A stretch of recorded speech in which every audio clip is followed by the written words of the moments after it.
Bakit sa tingin niyo po si Jesus kailangan niyang mamatay sa krus? Bakit ang piniling klase ng kamatayan na pinahintulutan ng Ama ay ang kamatayan sa pamamagitan ng pagkapako niya sa krus?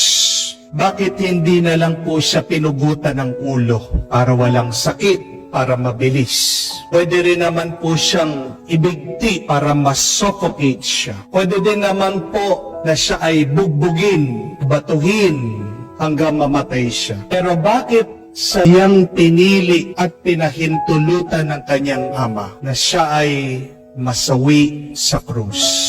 May malalim pong dahilan yan. Dahil sa pamamagitan ng kanyang pagkamatay sa krus, may inayos ang Diyos na nung sa umpisa ay sinira ng tao. Sa unang kwento nating mga tao, ano ang naging daan ng pagkakasala, ng pagtalikod sa Diyos? Diba ang puno ng karunungan ng tama at mali? Dahil ang punong iyon ang naging dahilan ng pagkakasala ng tao, kinakailangan din ng isang puno o kahoy na magsisilbing pag-aayos o pagbabalik ng tao sa Diyos. Bakit pinako ang kamay ni Jesus? Dahil ang kamay ng tao ang naging dahilan ng kanyang pagkakasala. Ang kamay ni Eva ang pumitas sa pinagbabawal na bunga. Sa kamay ng tao, nagkasala, pero sa kamay ng Diyos, binabalik niya ang tao. Binubuo siya muli. Bakit kailangan putungan ng koronang tinik ang ulo ni Jesus? Dahil tandaan niyo po, pagkatapos nagkasala ni Adan at ni Eva, dito po tumubo ang halaman na matinik. Kaya nga, imbis na ang tao ang masaktan sa matinik na halaman, kinuha ng Diyos. Siya na lang. Ayaw hayaan ng Diyos na ang tao na mahal niya ay masaktan pa. At bakit nung pagkamatay ng ating Panginoon ay sinaksak si Jesus sa kanyang tagiliran? Dahil tandaan niyo po, si Eva na naging daan din na pagkakasala ng tao sanggaling sa tagiliran ni Adan. What is the good news, my dear friends? That God will restore what has been lost. The good news is God will correct whatever has been made a mistake. The good news is God will heal what has been damaged. Kaya huwag tayong mag-alala. Anuman ang pagkasira ng iyong buhay, sakit man ang iyong pinagdadaan, believe in God. Because God is our great restorer. God is our great healer. God will try to bring back what you have lost. Remember this, my dear friends.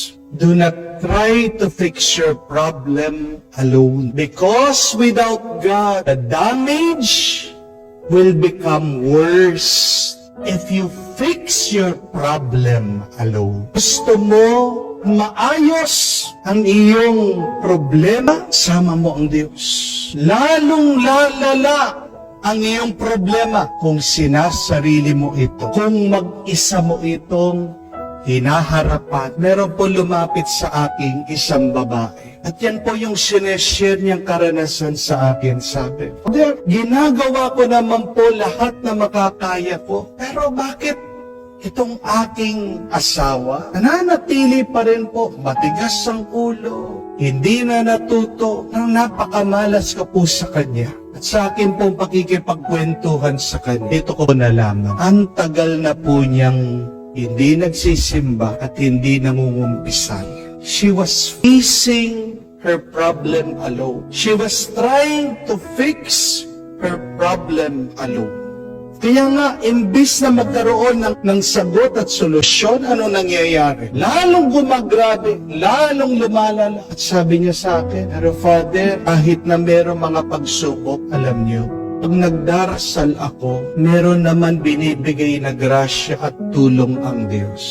We have to realize that, my dear friends, that only God can fill the void in your life. Merong kulang, hindi mo kayang punuin yan. Bakit? Kasi kulang ka din. Kasi tao ka lang. Kailangan natin ang Diyos. Kung gusto natin maroon ng kaganapan, naman ang nagiging kulang ng ating buhay. Another good news is, where we have lost things, through the help of God, we will find them again. Where we have been damaged and hurt, it is there that we would experience restoration, completion. Kung saan ka nadapa, diyan ka ibabangon ng Diyos. Amen?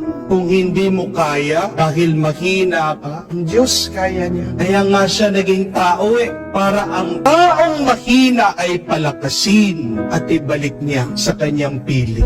Alam po yan na mga kapangpangan dahil noong mga 1992 nung pumutok ang pinatubo, halos lahat ng tao nawalan ng pag-asa. Kala nila tapos na dahil ang dami pong mga tao dahil sa lahat, katabunan, nawalan ng kabahayan, nawalan ng kabuhayan, namatayan ng mga minamahal. Pero sa gitna nito pong delubyo, sa gitna ng trahedya, hindi po tumigil, nananalig at nanampalataya ang mga kapangpangan. At alam niyo po ang mabuting balita, yung lahar na sinusumpa nila noon ay ang lahar na pinagmumulan ngayon ng kanilang kabuhayan. Umangat po ang pamumuhay na maraming mga kapangpangan. Bakit? Dahil kinukuha nila ngayon ang kanilang kabuhayan doon sa buhangin, doon sa lahat. Ang naging daan ng kanilang lungkot ay ngayon nagiging daan ng kanilang tuwa. So believe that, my dear friends, that the source of your pain,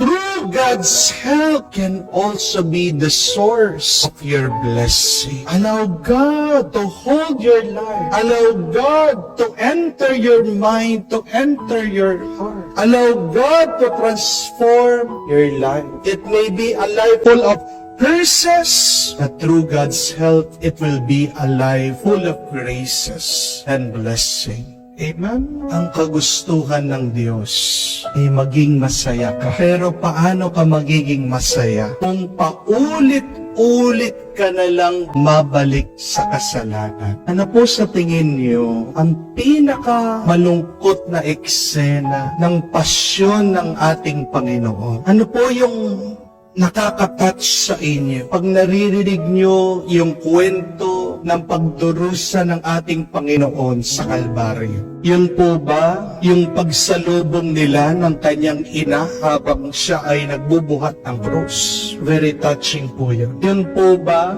yung paghagupit sa kanya habang iniwan siya ng kanyang mga alagad? Nakakaantig po ng damdamin. Nakakaiyak po ba para sa inyo yung pagkapako niya sa krus?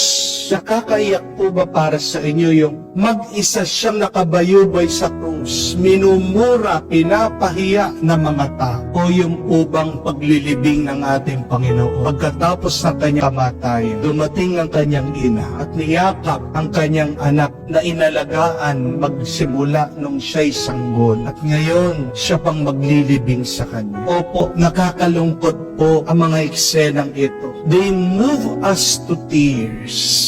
Pero alam niyo po kung ano yung pinaka nakakalungkot na eksena? Ano po? Ay yung pagkatapos mong maantig sa kwento ni Jesus. Pagkatapos mong makaramdam ng lungkot sa ginawa niyang sakripisyo para sa iyo, ang pinaka nakakalungkot ay yung nagpapatuloy ka pa rin sa iyong pagkakasala. Yun yung pinaka nakakalungkot na eksena ay yung kahit na nagbuwis ng buhay ang ating Panginoon sa krus, Oo, naluha ka, pero pagtapos mo magsimba, chismosa ka pa rin. Oo, sabihin mo, na-touch ka, pero pagkatapos mong narinig, mapanghusga at mapanira ka pa rin sa iyong kapwa. Oo, sabihin mo, na-imagine mo yung ginawa ng ating Panginoon, pero hindi ka pa rin nagsisisi sa iyong mga pagkakasala. Yan po yung pinaka nakakalungkot na kwento sa ating buhay. Mga kapatid, anong mabuting balita ng ginawa na pagdurusa at paghirap ng ating Panginoon sa Kalbaryo? Para kanino? Hindi para sa Kanya. Hindi lang para sa Kanyang Ama, pero lalong-lalo na ginawa niya ito para sa atin. Yung pako, yung koronang tinik, yung latigo, yung hagupit, yung pamamahiya, pagmumura ng ibang tao, lahat ito tinanggap ni Jesus para hindi tayo ang dumanas nito. Huwag naman sana nating sayangin ang hirap na ginawa ng Diyos para sa atin. Do not waste the sacrifice of Jesus.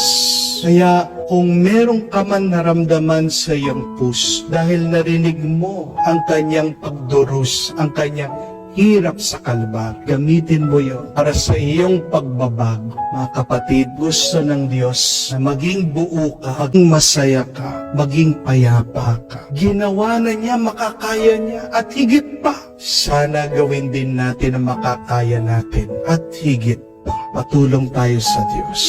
Tayo'y maniwala, magtiwala sa kanyang tulong ay may sasaayos anuman ang pagkukulang, anuman ang problema ng ating buhay.